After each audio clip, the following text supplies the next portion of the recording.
Dulu mereka ketawa dengan mimpinya. Hari ini, dia membuktikan semuanya. Bagi seorang ayah, ini adalah doa yang akhirnya dimakbulkan. Semua pengorbanan akhirnya berbaloi.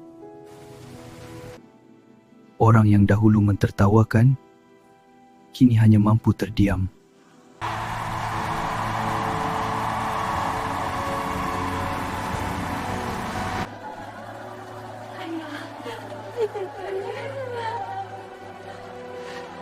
Ayah tahu kamu.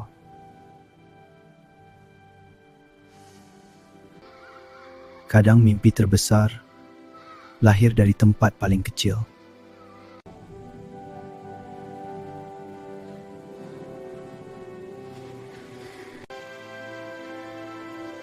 Jangan takut bermimpi besar, walaupun dunia mentertawa.